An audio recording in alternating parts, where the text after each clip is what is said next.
Walking's become fundamental. I can literally see with clients that where their steps fall off, there are consequential changes that are happening from a physiological perspective, from HRV, sleep patterns, etc. If you're not in the long game, you're gonna hit a brick wall. It turns out aerobic function is a pretty important thing, even for strength athletes. Guys who are lifting weights need to go out and run. Go get on an assault bike. You can maintain 2.3 watts per kilogram while comfortably breathing through your nose at a rate under 20 breaths per minute. You are pretty aerobically functional.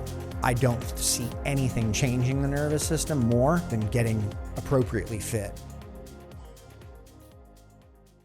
All right, man. So Brian MacKenzie, what is up? Great to have you here today. You and I have a long past. We've done a bunch of content together. But what's new with you? What do you got going on? You told me you're training a lot more these days. And you were somebody that was training a lot anyway. Well, I was, and then I wasn't, and then I was, and then I wasn't. But the wasn't had a lot to do with like kind of catastrophic injury type of stuff. You broke your freaking neck. Well, I compressed my spinal cord like 8 years ago. That's when we did the good mornings. Yeah, yes. It was the day after we did the good mornings. Yeah, I remember your hamstrings were sore for like a month. Yeah, for a month. That always comes up with us. This is my attempt to come train with Mark Bell. Legendary day. Yeah, it was a legendary day. I think we did 80 sets of good mornings. But there was that warm-up component that we've been talking about. If you just warm up a lot, you can actually get in a lot of volume. Yeah, a lot of good training effect can happen. Yes, yes. And apparently you were getting warmed up where I was hitting maximal effort. I should have been able to see in the shimmy and shaking that going on. I hung in there. At any rate, yeah, I mean, I'm doing a lot of training. A lot of it's walking. Walking's become kind of what I've understood is really this fundamental thing that we've really been missing, and there's a lot out there that people have been talking about it for quite some time. And I'm not reinventing or attempting to reinvent anything, but I do know that it has created I would say a buffer for everything else, giving me the ability to either still recover from something, which you can do with walking, especially if you've been off the couch for some time. Well, we know, you have a really hard training session and you go to sit down or just kind of take a nap or doze off for a minute and you go to get up and you're like, you got to use a lot of your, strength just to get out of a chair because your body feels super stiff. And if you can kind of keep the body in motion, body in motion might stay in motion, right? Yeah, well, I think that's the biggest difference that we see when we look at people who, our modern way of life versus what, when you look at more hunter-gatherer type, populations, right? They don't have to do mobility. They don't have to do a lot of these things because they're constantly in positions that are challenging all the time, and B, they're moving all the time. They're moving so much that the tissue and everything adapts to this. Baked into their environment, not a lot of chairs, not a lot of couches. Yeah, and to, just to capitalize on that from a physiological standpoint, you look at from a, taking in food, their calories are basically going to their physical activity. Modern living's calories are not. Yeah, how many calories do we need? With modern living, with maybe only getting like 3,000 or 4,000 steps in, and maybe not challenging your brain or your body, mind, spirit all that much in a day. Right? Might not need that many calories. You really wouldn't. Although just the food choices that we've got, if you're not actually cooking your own food all the time, you're going to probably be having to either restrict or you're going to be put in front of processed, highly calorically dense choices. You're 100% correct. I mean, if you go to a restaurant, we went to an Italian restaurant last night because I was like, you know what? Going to a restaurant is going to a restaurant. It's really not that big a difference. So last night we went to an Italian restaurant. I might have ate an additional maybe 300 calories than I would have had if I ate something, healthier, just because the seed oils and all the other stuff. And when you go to a restaurant, it's tempting to get, appetizers and different things. And, even for myself, who knows how to protein leverage, I know how to look at the menu and kind of find the right foods. Still tough to navigate.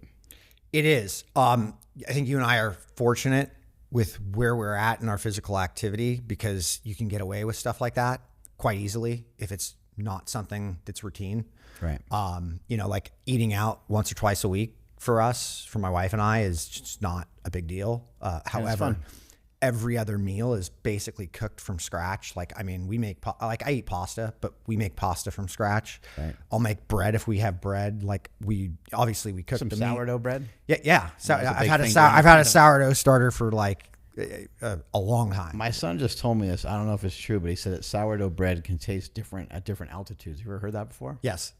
Yeah. And what do you think? What is that? Some sort of... It's the fermentation, the way it's fermenting, I would say. That's just off the top of my head. That's super interesting. But like, I know that things cook and bake and stuff at different temperatures. Very much the so. altitude you're at. Yeah, very much so. I mean, a lot changes with altitude, which, I'm very into altitude training. Right. But let's dive a little bit more into the walking and the specifics of walking, like a weighted vest. Like, are you wearing weighted vest? Are you walking with 20-pound dumbbells? Like, what are some of the things you're doing with your walking? I'll walk with a weighted vest once or twice a week. I found, like, look, I was doing weighted vest stuff, like preparing for ultra marathons 20 something years ago, where I wasn't necessarily going and running with weighted vests necessarily, but I would wear weighted vests leading into prior to a week out from like a run, just like trying to load the system up a bit more. To get a similar training effect, maybe to get the heart rate up a little higher. And Correct. Like that. The heart rate staying high. I mean, it's a stressor, and it's not just about the heart rate staying up. The heart rate's up because there's more load on the system. The system has to organize differently. The system has to do something differently. You're going to have to, utilize energy differently. Everything changes, right? But getting used to that is part of the consequence of things. So if I'm constantly wearing a vest, then I am adapted to that. And then it's, okay, well, what next? And we see that with cold therapy and a bunch of other things. If you just do it all the time, you're not really getting the training effect anymore because your body gets adapted to it. Pretty much, yeah. Yeah. Like doing cold plunge every single day, day in, day out is probably something you could remove. And then get too used to it, yeah. Yeah, and then start to intersperse that into days where it would be of more beneficial, not to get rid of it totally. But, I look at things from a perspective of like, what's the process and where's it getting me and how's it challenging my mind, like, and keeping me away from, or not keeping me away from, but really exposing the nuance of how my nervous system's operating from a comfort standpoint, like in my daily life, and a lot of the I would say negative impacts that are still part of my life, and we all have that, right? Specifically like neurosis towards things like, do I have to train? Like, no, you don't have to train, but I could get caught in that loop of, train, right. And that's not that's getting back into the same cycle that got me to the poor behavior in the first place. Like, let's address the behavior and how is training exposing that for me. And I think with the walking thing, it's provided this buffer, like I said, to things to where it's like my mind is different after a walk than it is after, say, a run or after, say, lifting weights, right. Of which I do all of that still. Like, walking. So do you feel, because you work with a lot of people, and you've worked with a lot of people over the years, do you feel that for yourself and the people that you worked with, that walking is even improving their top end stuff? 100%. 100%. Because I think people think like walking, like it's a waste of time. No. Like, why am I? Not at all. Brian told me to walk for 40 minutes, or he told me to walk an hour once a week. The data I see would say otherwise on the clients that I have. That's great. I can literally see with clients that where their steps fall off, where they start dropping below, like kind of that. I would say 10,000, but really it's like, somewhere in that 10 to 8,000 steps range. When they start going below that, there are consequential changes that are happening from a physiological perspective, from HRV, sleep patterns, et cetera, that I see that are changing, not necessarily the other training. And what a wonderful benefit too for people that are able to walk outside at certain times of year. Yeah. Where is someone's heart rate? What are you kind of looking at with like heart rate? Is somebody walking fast? Are they walking hills? You know, what kind of? It varies. Or you just not think about it too much. You just go out and at first it's quite literally just, hey, where are you at right now? Like, where is somebody at? If I'm at 3,000 steps, then it's okay. Let's look at 5,000 for the next month. 30 days of 5,000. Can you do that? It's a big change. That is a big change, but it's an actual quite an easy one at first. The hard part is I can get 30 days of this, and that's what's interesting is what happens after 30 days. Is it's by the time 30 days hits, you're so bored with 5,000 steps, you're like, I could do more than this. So it's okay. Now we're going to move up to 7,000 or 7,500. Do you think that's the key to being able to reach a lot of your goals? Is to set them to where they almost seem a little bit like a joke? Yes. I think, and I mean, look, you and I are close in age. And you know, I would, if I went back 20 years, I wouldn't exactly say the exact, would agree with what you were saying right now. But now it's quite literally like the long game. If you're not in the long game, you will hit walls. You're gonna hit a brick wall, and it's not gonna be good. But it'll be quite the learning experience if you have any intelligence.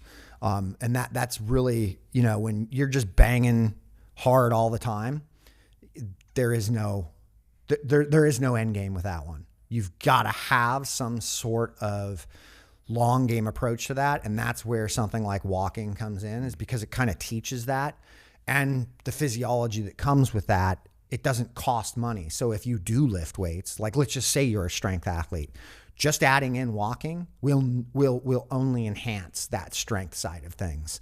There is no way around that. And I agree with that 100%, because we've had a lot of people come into powerlifting over the last couple years that have been in tremendous shape, and they have destroyed all-time world records.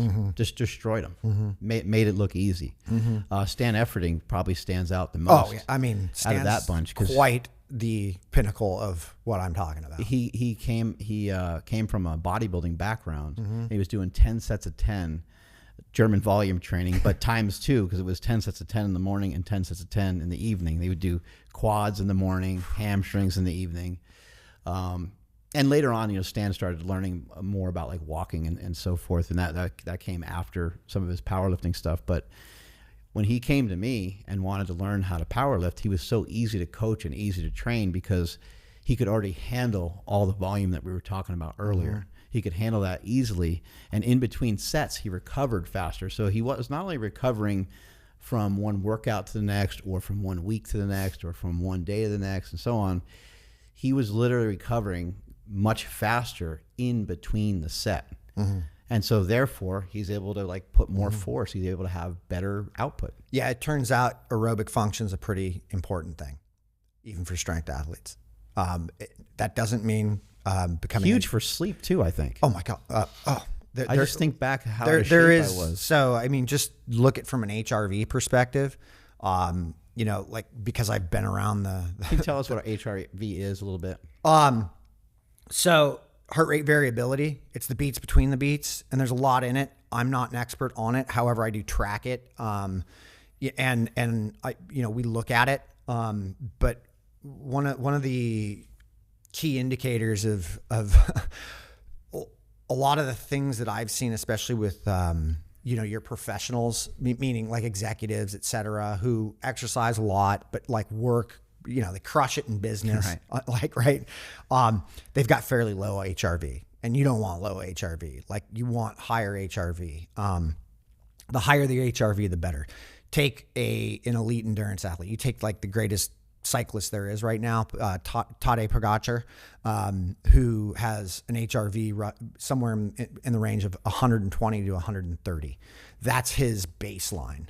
You look at the general population, and that's probably at 20 or 30, right? You look at a lot of these successful execs, they're probably in that range as well, or even lower. You could probably kind of, just by looking at somebody, yes, you could probably tell HRV, VO2 max-ish. Yeah, someone might surprise behavioral you patterns actually tell. I mean, it's a nervous system thing. So, like, look, everything's told by the nervous system, like how we're our lights dim out every once in a while. Everyone, ooh, it got romantic. Yeah, I mean, this is fine though too.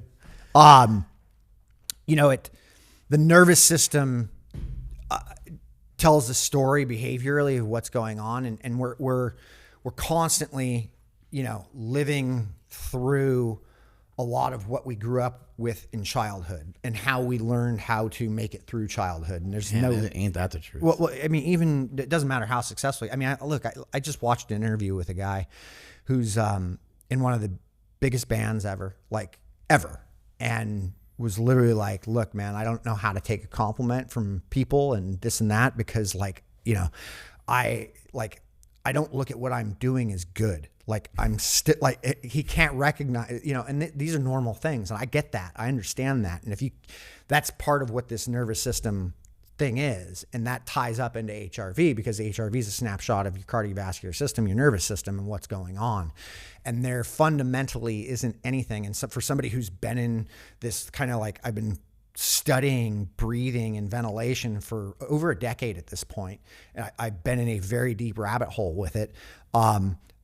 You know, breathing affects HRV, and the nervous system community at large uses breathing and downregulation and meditation to help with things like HRV. And yet the biggest change I've ever seen in HRV with not only clients, myself, across the boards, and what I've been able to research and see with other people who are very well versed in HRV, is aerobic function. Aerobic function is the greatest way to change your HRV. You don't see very many hardcore strength athletes, and this isn't a poke at strength athletes. Maybe Stan Efferding is an anomaly out of this, and there are several who are anomaly out of this, but they won't have very high HRV because of the system not being able to regulate itself. A lot of energy going to the muscles, right? I mean, there's a lot of I know it doesn't directly have a lot to do with HRV, but it sort of does, because your resting heart rate and things like that. Yeah. This muscle has a cost. And when you have, you know, a lot of muscle, especially someone that does performance enhancing drugs to hold more skeletal muscle, it can potentially have negative impacts on your VO2 max, on your HRV, on some of these markers that we're talking about, just because you're literally just lugging around more weight. I'm not saying it's bad, and I know that you can have better strength to weight ratio for some people, and I'm not talking about a guy that gets to be 190 or 200. I'm talking about dudes that are like 250, 260 and stacked. They're going to have, it's going to be easier for them to have more issues with their resting heart rate and some of what we're talking about. Oh yeah. I'm about to, we've kind of been rebranding, but we're reapproaching a lot of what we do with our assessment process. Cause I do a fairly in-depth assessment process with clients where I'll put them on a metabolic cart, test them. They run through a series of other assessments that, you know, we check outside of the metabolic cart. And we correlate these things. But with what you're talking about, you know, and a lot of athletes that have a lot of this muscle, is that muscle, when you develop muscle like that, it is anaerobic in nature, if I could just to say, right? Yeah. And that's not all true. However, that's where you're going to get a lot of the mitochondrial density, where you're going to create the mitochondria if you're doing this high intensity work. However, if that tissue does not become functional aerobically, anything for any period of time outside of lifting is going to cause that nervous system to elevate. right? It's going to jack that nervous system up because we're changing energy systems, and it doesn't have the ability to aerobically do that stuff. So what we've been able to kind of look at is that if you really, and we're about to put out a test that we've been utilizing that is just 20 minutes on an assault bike. And it's anybody from a general perspective could get on an assault bike. And if you can maintain 2.3 watts per kilogram, so whatever you weigh, so if you're 250, right, take your weight in kilograms. So a 100 kilogram athlete is 220, right? And if you can maintain 200 and about 30 watts, plus or minus, while comfortably breathing through your nose at a rate under 20 breaths per minute, you're pretty, you are pretty aerobically functional. And that it would not inhibit any lifting side to you. However, if you cannot do that, right? And the reason we're using breathing, the reason I dove back into the breathing is this is below ventilatory threshold 1, what we're suggesting, because above ventilatory threshold 1, you're starting to switch energy systems. You're starting to move towards a 1.0 RER. So you're starting to dominate with carbohydrates at this point. So this would be below that, which would indicate CO2 levels aren't as high, and it should be fairly easy to breathe. Still in this like fat burning zone. Correct. If you could comfortably breathe out of your nose in and out at under 20 breaths per minute, which is basically 3 to 4 seconds per breath cycle, which is a fairly easy breath cycle without forcing that and maintaining your 2.3 watts per kilogram, you're aerobically functional. You meet the standard for being metabolically well. If you cannot do that, you're not meeting that standard for being metabolically well, and you could benefit from getting yourself to that. So then you've already got an opportunity for what you jumped in with earlier when we were walking is, well, now you got to warm up. Right. So there's your warm up. Like use your breathing as an indicator for warming up for 20 minutes. Get that aerobic system really turned on, then go into your lifting, and it should not affect it in the slightest. Something I'm became interested in more recently as I'm starting to work on some sprinting and stuff like that is this idea of like, even when people go real intense, and I'm not talking about distance runners and stuff, because I know that for some runners they really kind of push the higher heart rate stuff, and they maybe get in a trap of like doing it too much and stuff like that. But what I'm noticing is that in terms of like the zone 2 stuff, I'm noticing that whether an athlete does stuff explosively or whether they go on like a legit zone 2 run, or they're doing some nasal breathing like you're talking about, you end up with a similar average heart rate. Which I find to be really fascinating. What are some of your thoughts there? Yeah. Because your heart rate might jump, quite a bit if we're doing, ball slams or something like that, right? So you're talking about doing interval work versus going out and just doing a steady state, and the average heart rate tends to be right around the same. Yeah, if the workout's 40 minutes, the heart rate might be a little similar. Getting to. Without using heart rate, but using heart rate, yeah, that's essentially what you're looking at is like, hey, what am I going out and doing, and how am I like moving that needle, or what am I stimulating? How am I stimulating that, right? Like, so you're going to get a very different stimulus out of going and doing some hard intervals, but then going, like this morning, I was doing 1 minute at 7-minute mile pace, and then I was doing 3 minutes at like 10 to 11-minute mile pace. But the 1 minute was definitely not nose breathing. And then it was how quickly am I getting back to easy breathing on that, like, and that's the goal with the easy running. And that's why it varies like 10 to 11-minute mile pace is I'm trying to get back to that recovery point, right? A cool way to challenge yourself in a different way, where I immediately think like, again, you can hurt yourself doing anything. I always say that, but it sounds like the risk of injury is fairly low with something like that. I could run a lot faster than that if I wanted. When you're prepared. But then it would require me to walk or stop, right? And there are days for that. However, that wasn't today's day, because I was coming here and I know I was going to get in a car and sit in a car for an hour. Like, and that's dude, if I do interval work, hard interval work, my hamstrings are smoked. and then I'm in a car sitting, the shortening of that stuff. It's paying attention. And that's really what I think training is really about. What's the process, man?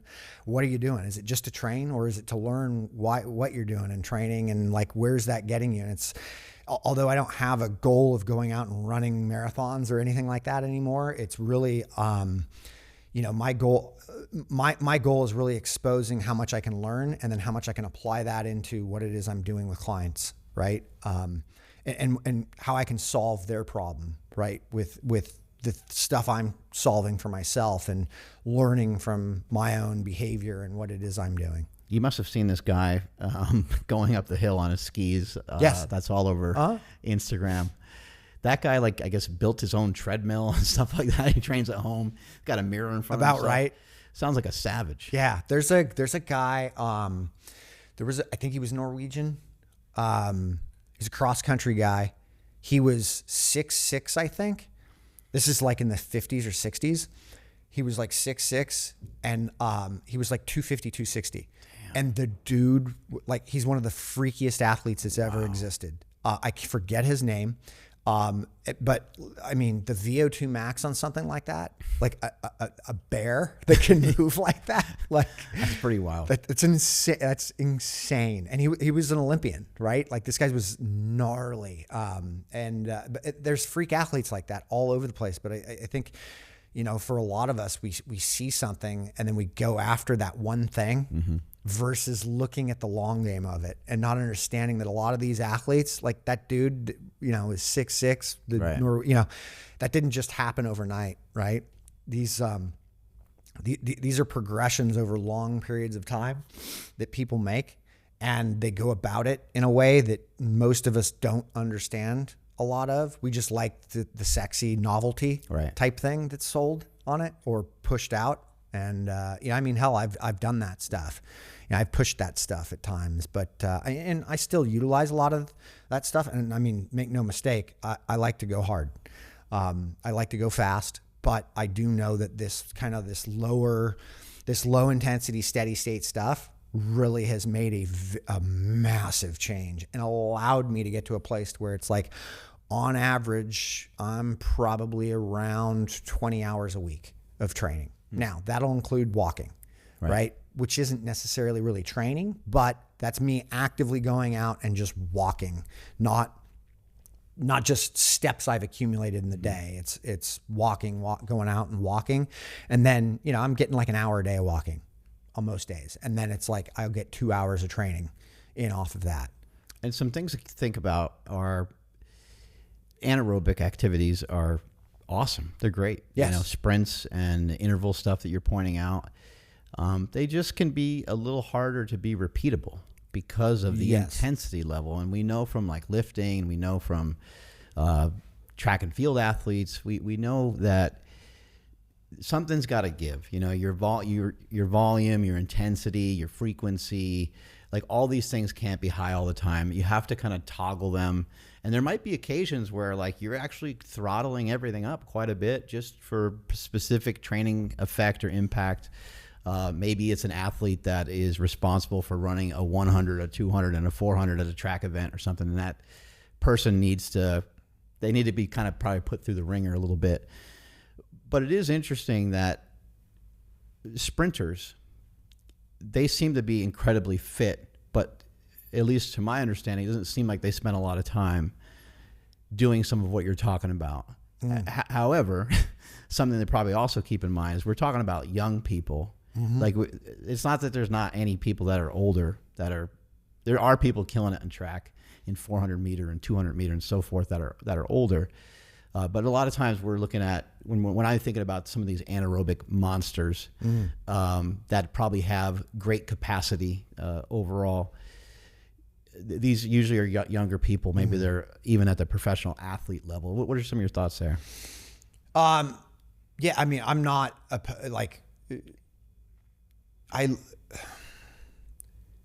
track athlete, a sprinter is an insanely specialized beast.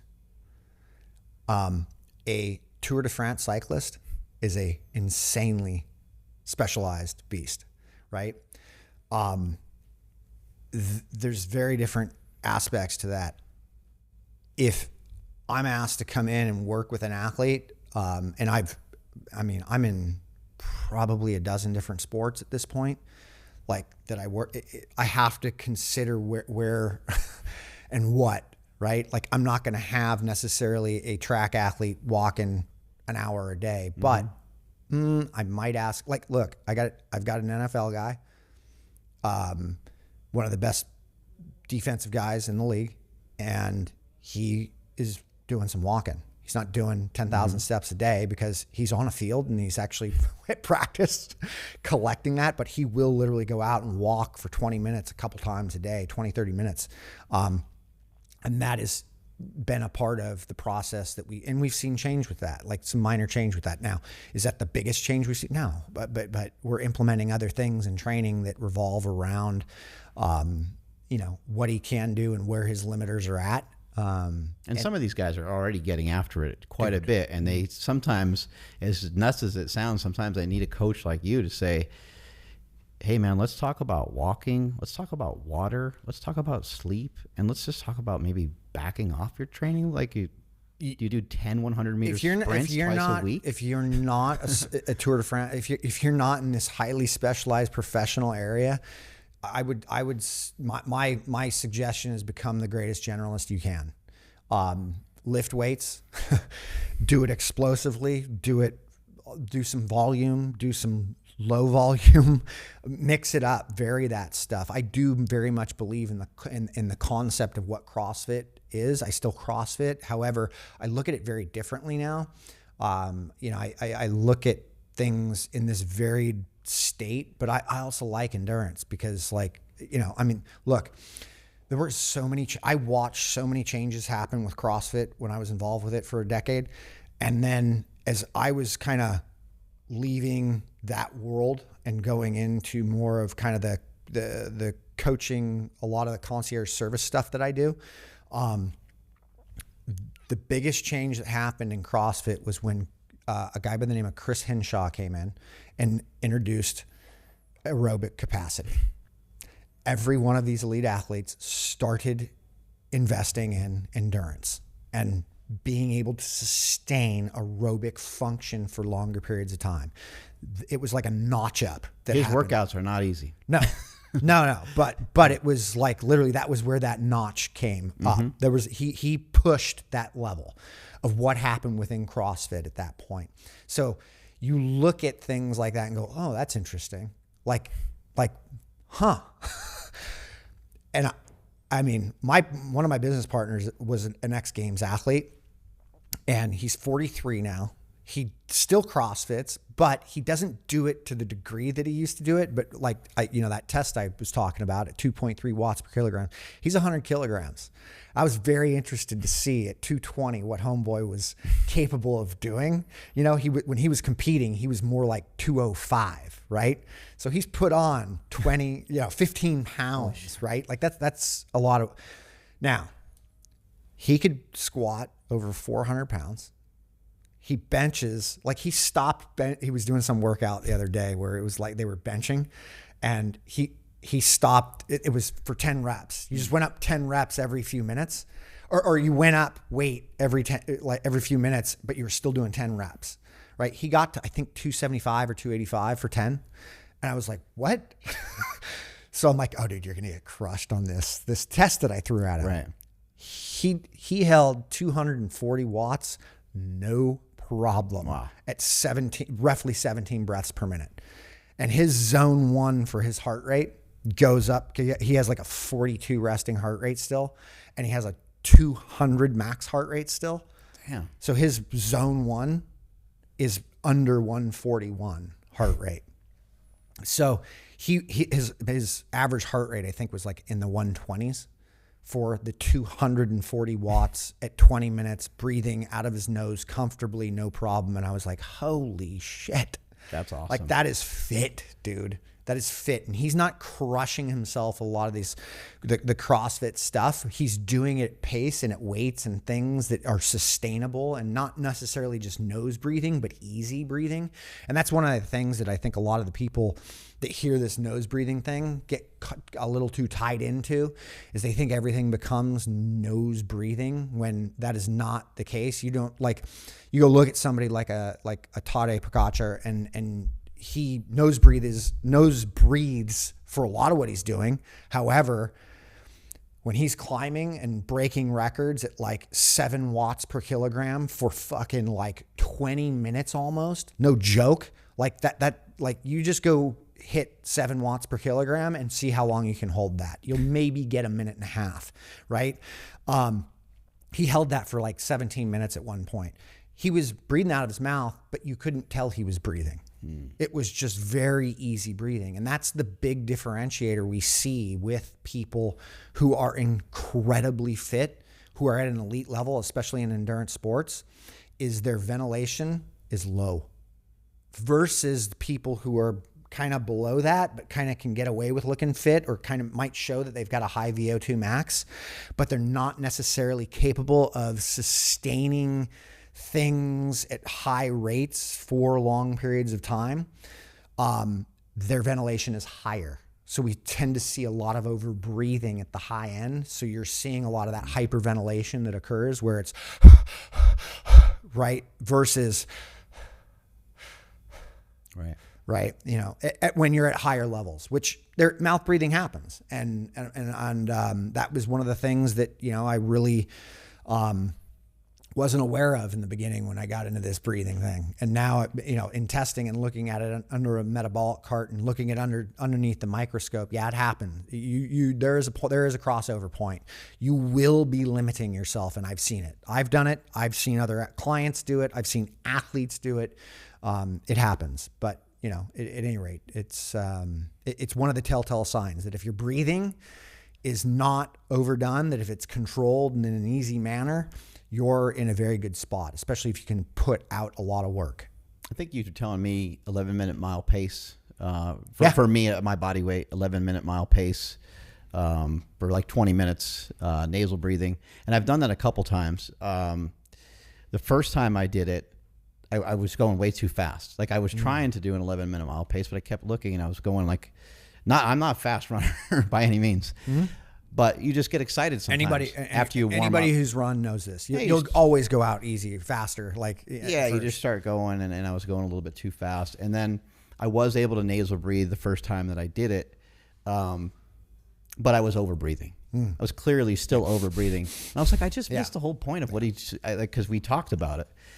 And I'm like, why did I do that? You know, so the next time I tried to slow myself down, actually pay attention to the breathing, and actually while I was going, I made an agreement with myself, like, there might be a point where you might need to walk a little bit. Yeah. But who cares? This is attempt number 1. You know what I mean? And so I did. I walked for maybe about 30 seconds, like 2 different times, and that kept me in a better zone. And then over time, I was able to do it, and it's been pretty efficient in terms of the running. And then on the bike, my best on the bike so far is I did, and I got a little overzealous on that one too. I got up to 250 watts, and I was like, I didn't measure the breathing. I didn't measure the heart rate, but I was like, I was probably a little over. So do you kind of recommend to people to like maybe just extend the time a little bit rather than the intensity, or do you kind of, if you're going to use it as training? So the I know it's great, a test, right? Well, yeah, just to back up kind of where the 11-minute mile stuff came from, that, you know, the great Alan. So there's a great exercise physiologist. His name's Alan Cousins, works with a lot of endurance athletes. He's the one that kind of really made my mind start to think about this 2.3 watts per kilogram, but he came up with that, 11-minute mile is the bare minimum you should be able to handle without your heart rate actually exceeding, like 180 minus your age. Yeah. I would use heart rate reserve, but roughly it's 63%. Like, it's really like 63% of max heart rate. Pretty low. Is pretty low, man. And you shouldn't have to exceed that, or you are in a place where you're not exactly metabolically well. And that just means that you're not aerobically efficient. quite yet. And that is the foundation to metabolic health, just to be clear. And again, I go back to sleep. And that doesn't mean that, you know, guys who are lifting weights need to go out and run. Go get on a fucking assault bike. Like, just do some work. Yeah. And so now to go to your question where it's like, could, you know, using your doing what I'm suggesting a few times a week, or even as a warm up. If you're doing it as a warm up, use the 20 minutes and let your breathing be the indicator of intensity. That's it. The moment you move out of comfortable nose breathing into, that's not comfortable nose breathing. Got to make a face to breathe. Yeah, correct. Yeah, it shouldn't have to really, It's comfortable nose breathe. The moment you move out of that, we know you're moving into more carbohydrate oxidation. Okay. We just know that metric's going up because CO2 is building. And again, none of that's bad. It's just not bad. Your intent has changed. This is just the indicator that's giving you an opportunity to work on something that's not going to take away from anything and only going to build the function of that aerobic system. Okay. It's not turning you into an endurance athlete. So going and doing 20-minute warm up will not turn you into an endurance athlete. If that's your fear. But it give you a nice benefit, that over time is going to be really helpful. Yeah. Or you could use it as a training, and then I would extend that time out. If you're going to use it as training, then I would extend that time out to like 30, 40 minutes, and then sit there for a few weeks. Get bored with that 30 minutes before you make it 40. Because once you get bored with 30 minutes and that becoming easy, 40 minutes is going to be quite easy. And then you're going to start to see that your wattage or your work is actually increasing. And so that's how the training can get implemented, but it also could just be the warm up, and you will see that wattage will start to go up with the ease of breathing because you're still doing your other training. And so that should be complementing things at that point, which is exactly what the walking's also doing as well. And walking's just become kind of the easy entry point for that whole thing, is that, you know, I'm not actually burning myself out, and I'm actually like in this highly beta oxidative state where I'm strictly fat burning. So I'm moving my fat max up while simultaneously being able to still train. And now I'm going anaerobic again, where I'm just creating this buffer zone. Like I've created a buffer. And so sleep at night, the nervous system responds to this by increasing heart rate variability. That gives you the opportunity to downregulate a lot more, shift down, which only adds to, now I'm sleeping better. So I really have seen nothing that complements sleep and or HRV, the nervous system, more than creating that aerobic buffer. There's obviously tremendous benefit to nasal breathing. For what you're talking about here, you're mainly just talking about utilizing it as a governor on the heart rate and having slow, easy, efficient breathing. But what else does it do for our body? It seems like there's a cascade of health benefits. My understanding is there's enough oxygen inside the body. There's enough oxygen in the muscles. And a lot of times we don't get the opportunity to tap into it because we just start hyperventilating because we're not in very good shape. Yeah, and there's the thing, is it's like most people don't realize they're not in actually that good a shape. People who are going and working out and doing, how interesting. They're not, dude. I can't tell you. You're not in good shape. Look, man. Look here. I'll post my hip replacement that I had. I couldn't do a whole lot. It was a slow progress in. However, after about 6 months, 7 months, I got myself back up to like where I could push pretty hard. And I have metabolic hearts, so I would test myself and I would look at, what's my VO2 max data? Dude, I was hitting 59 to 61 VO2 max. I was like, oh shit. Here's the problem. I couldn't sustain half that VO2 functionally. Oh, I see. Interesting. Right? I look at a lot of things, right? Like, so I'm using a lot of technologies. I don't think these technologies are necessary for the, Man, I for the masses. I haven't thought about that before. You're talking about VO2 max, but then being able to sustain, buddy. Like some you aspect should, of that. well, this is VO2 where max. this test that I've been like, I'm like, how do I deliver this to the masses? How do I help this problem I'm seeing that's a massive hole for people? All right, Mark, you're getting leaner and leaner, but you always enjoy the food you're eating. So how you doing it? I got a secret, man. It's called Good Life Protein. Okay, tell me about that. I've been doing some Good Life Protein. You know, we've been talking on the show for a really long time of certified Piedmontese beef, and you can get that under the umbrella of Good Life Proteins, which also has chicken breast, chicken thighs, sausage, shrimp, scallops, all kinds of different fish, salmon, tilapia. The website has nearly any kind of meat that you can think of. Lamb is another one that comes to mind. And so I've been utilizing and kind of using some different strategy, kind of depending on the way that I'm eating. So if I'm doing a keto diet, I'll eat more fat, and that's where I might get the sausage, and I might get their 80-20 grass-fed, grass-finished ground beef. I might get bacon. And there's other days where I kind of do a little bit more bodybuilder style, where the fat is, you know, might be like 40 grams or something like that. And then I'll have some of the leaner cuts of the certified Piedmontese beef.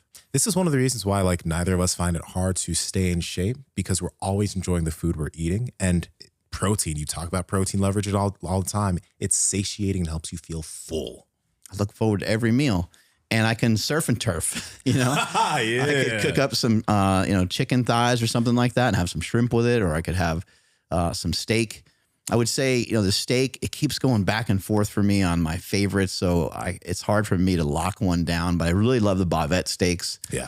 And then I also love the ribeyes as well. You can't go wrong with the ribeye. So guys, if you guys want to get your hands on some really good meat, you can head to goodlifeproteins.com and use code POWER for 20% off any purchases made on the website, or you can use code POWERPROJECT to get an extra 5% off if you subscribe and save to any meats that are a recurring purchase. This is the best meat in the world. Is going on. And then there's the other side of this, where people who are just runners or just cyclists, right, that have this real big hole with like, oh, you're not actually that strong. Like, you're not actually going to hold up that well, or you're there's other aspects to that, right? Like grip strength's gone. Like, Right. And anyway, so coming back to this, it's like, how do I help solve this problem? And it was that problem I saw, not just with myself. It's like, I mean, look, man, I was looking at near infrared spectroscopy, where we're looking at muscle oxygen, like what's going on there. And when I was going through a lot of this stuff, that from like hip replacement, or even taking it back even further, because I was looking at this stuff when I was, when I had the neck injury with what I went through, my muscle tissue my oxygen levels in my tissue were not very high. And I was very metabolically challenged at that point, meaning like any sort of effort depleted my muscle oxygen levels to where I was like in this anaerobic state, or I was at this low state of ability to use oxygen. So there was definitely stuff going on that I was like, wait a second, but I don't feel like I'm working that hard. But the technology's not lying, because I couldn't sustain that stuff for long periods of time without burning out. And that was, where this like, hey, if I'm operating at 50% of VO2 max, and I have this much muscle tissue on me, what's the functional level for that? Well, 2.3 watts per kilogram for men and 1.9 for women is roughly that standard, to understand that. And so that was where we kind of really came up with understanding, well, what's that tissue capable of? And by the way, you should still be able to lift your weight, you should still be able to hit your lifts if you're doing that. Like, this shouldn't replace any of that stuff. It's just an add-in, bolt-on to this stuff.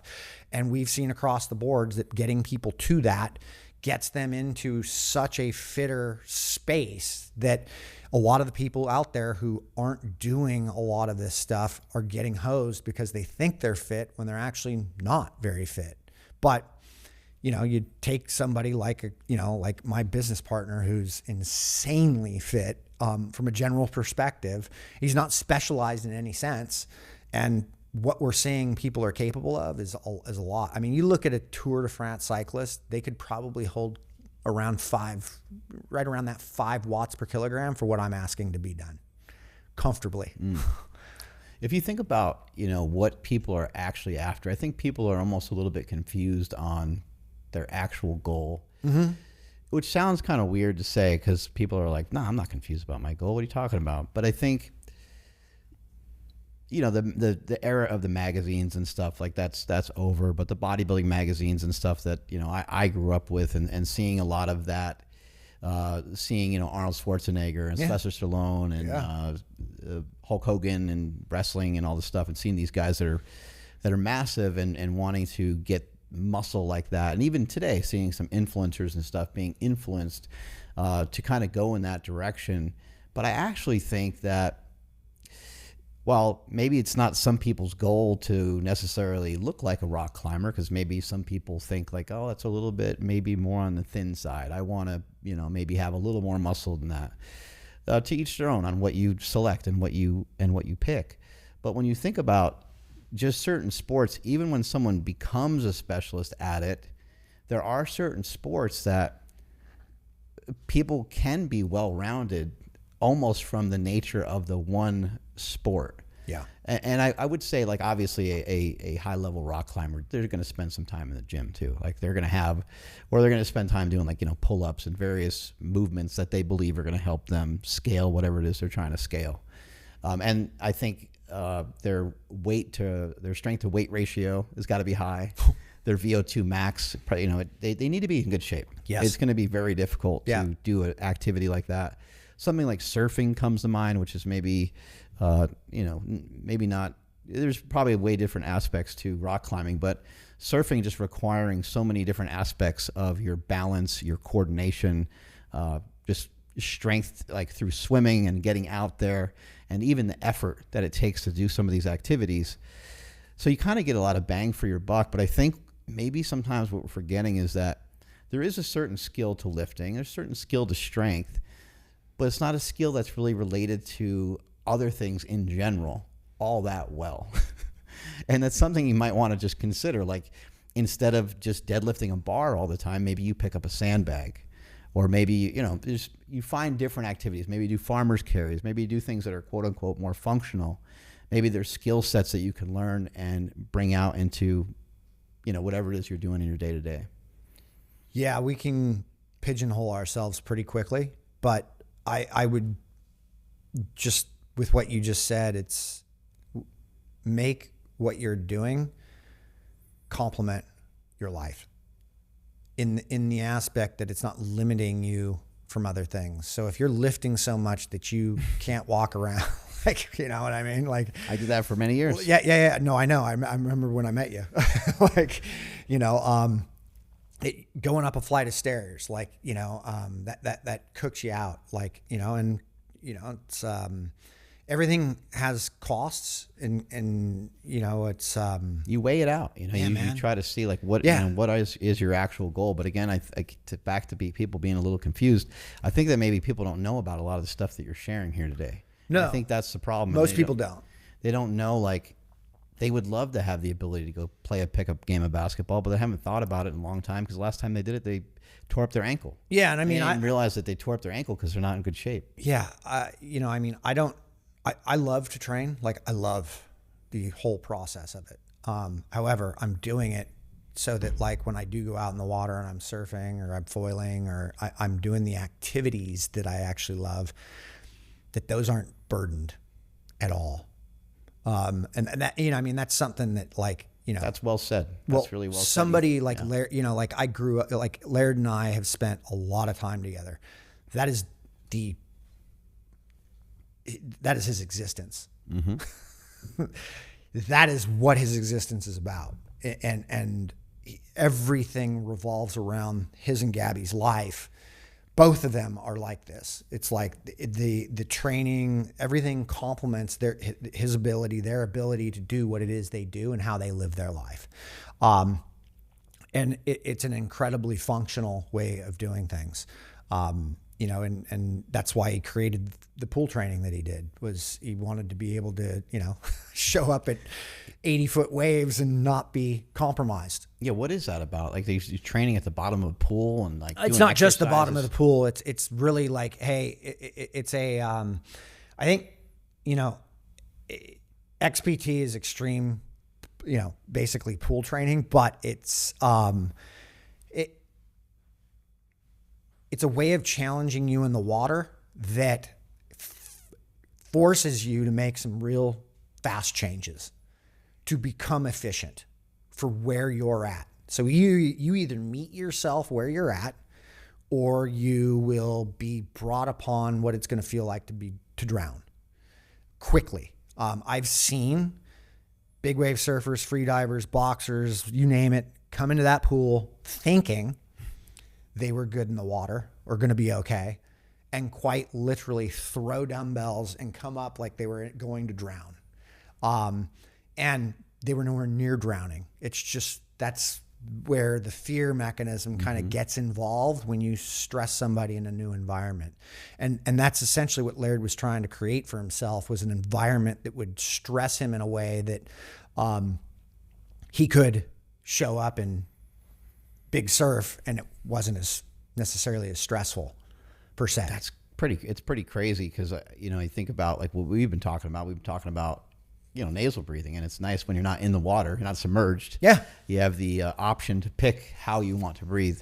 But in this case, we're talking about like holding your breath. Yeah. Well, think about it like, you're doing repeated efforts or doing efforts with, largely, most of the time you've got a dumbbell or dumbbells in your hand and you're needing to repeat something and find a breath cycle that's going to work with that. If you're bouncing off of the bottom of a pool with dumbbells and you're going up and down, well, you got weights in your hands. So you're counterweighting yourself in a pool where you're almost, weightless to a large degree, but now you've got weight. So now you're jumping. So now you're exerting energy. So now your rate of energy demand goes up. So energy systems making change. me nervous. So now you're getting one breath going down. So how much can you handle? How much weight can you handle? And it's like you're doing that for repeated efforts, 20, 30, 40 reps, 50 reps. So it gets you into this place where you have to learn how to calm down in a place that's telling you not to calm down. And this must be some CO2 tolerance training as well, right? Yeah. To some degree. Yes. And CO2 tolerance is I'm not necessarily convinced that CO2 tolerance is actually the thing. I think it's really a nervous system thing. When the nervous system calms down, our relationship to CO2 changes immediately, right? So if I've got low HRV, I'm going to have a pretty fast, high response to CO2. If I've got a really high HRV, I'm going to have a much more non-reactive response to that CO2. And that's what we see with breathing, especially respiration rates. When we monitor clients who have lower HRV versus higher HRV, like you see the respiration rates that are higher and lower. And although this stuff isn't exactly spot on accurate, the inaccuracies of it are consistent across the board so that we can see the changes that are happening. And so we see these things with people. And then, and we have breath assessments, things like breath holds or exhale assessments that tell us where people can't hide. We'll do a self-assessed emotional questionnaire where I've got a lot of people who really think they score high on an emotional assessment. And then quite literally we'll do one of these assessments and they score physiologically like stressed out of their fucking mind. And it's like, yeah, I'm low stress, man. I'm not stressed out. And it's like, so we see this disconnect, and I'm not saying that people are lying. I think people have largely convinced themselves that they live in a world that, So you have a survey that's like a question, a bunch of questions basically, right? And then you actually physically test somebody, and you're saying that those two things can be quite different. Very. Yeah. So we've got a Harvard, backed emotional assessment that somebody will take. We have that scoring system that people score on. And then we have a breathing assessment where we know how the nervous system's responding to CO2. And we've seen, not just through our own data, but research and people who've gone through things, that the more reactive we are, the more anxious we get, the less of the higher our response is to CO2. So you panic sooner, right? Like, so think just the easiest way to think of this is like, if you think of a free diver, you think of somebody who can hold their breath for a long time. They're pretty calm people. They're pretty chill, right? Because they can, and that's part of that aspect. And people who can't hold their breath very long are pretty reactive to things. That's how the nervous system's responding to things. So we've got this screen, and then we've got a metabolic screen where we run them through a stepped up test that's kind of like the 20-minute assessment, except a little bit different. I look at varying levels from absolutely nothing in terms of work, like really low levels of work, to, hey, can you push your VO2 max? Can we see that? And this takes place over like a 30-minute period. It's a real long, slow process, but it tells me a significant amount about how people are functioning from a stress perspective globally, right? Have you seen the breath hold type of work and some of the nasal breathing stuff? Have you seen that change people's personality? I don't think that necessarily changes people's personality. What I think that does is it gives people an opportunity to change their it gives them the opportunity to look at their personality and see how to look. You aren't going to hold your breath longer by being more of an asshole. Just in a very simple way to put that. Yeah. You're going to learn to calm down and chill out and not be as reactive, which is you have to do that work, right? I think breath hold work is probably the easiest way to get into more of the meditative state type stuff.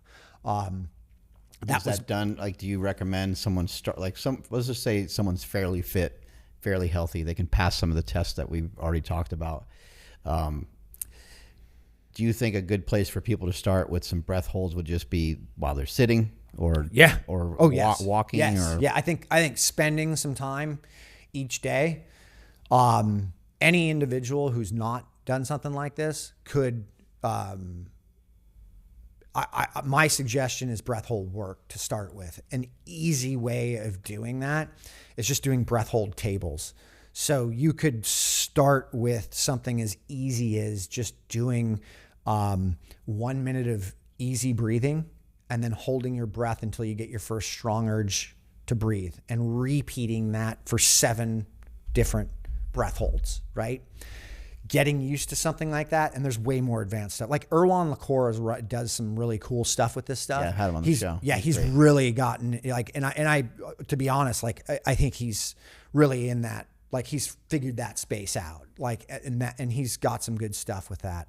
He's got a lot of different tools for that. But that is quite literally going to teach you more about your nervous system than anything. But I don't see anything changing the nervous system more and allowing it to change than getting appropriately fit, not just kind of, I can go really hard fit, or I can just go really long fit. It's like that really in between. Can I push real work and can I remain aerobically efficient at that? And you will see that there is a very dynamic crossover with some of that breath hold work and that ability to do that. Do you have a preference on the style of training that you like the best for yourself? Like, what you like, are you like kind of pumped because most of the day is just going to be kind of walking, or you get excited by, certain interval training or weight training? Everything. Everything really, like, I mean, it'll probably be overwhelming, and maybe not overwhelming, but it'll probably bother. It'll seem like a lot to people, but this was never my goal, was just to do as much as I possibly could. But I mean, my day starts basically with like some mobility and some breathing exercises that I'm doing. And then it quite literally is an hour or more of walking. And then I am working for a little stint, and then I train. And based on how I feel after that walking, and then the days I run, I typically won't walk in that. I'll run that morning. Because it just covered a lot of ground and you're good. Yeah. Yeah. But I will then get back to work after I do that first real training session, eat obviously and train, and then I will do another training session in the afternoon. And then it's get back to work for a while, and then in the evening I'm typically doing breath hold work where I'm quite literally getting back into that down reg state and testing where my nervous system is at. I know exactly where I'm at based on where my breath holds are at. And people will learn that if they spend enough time with stuff like that. Where can people find you? Where can they learn more about you? They can go to shiftadapt.com or adapt on Instagram. I'm not really on the social media much at all. I just post for the Couple black and white videos here and there. Yeah, just a few black and whites. I'm not interested really in social media anymore. It's not my world. I'm really invested in what I'm learning and experiencing and helping people that way. Although we're using it and helping, through the business, we're driving a lot of that stuff. And then my accounts still pump that or recycle it. So they could go there too. Strength is never weakness. Weakness is never strength. Catch you guys later. Bye.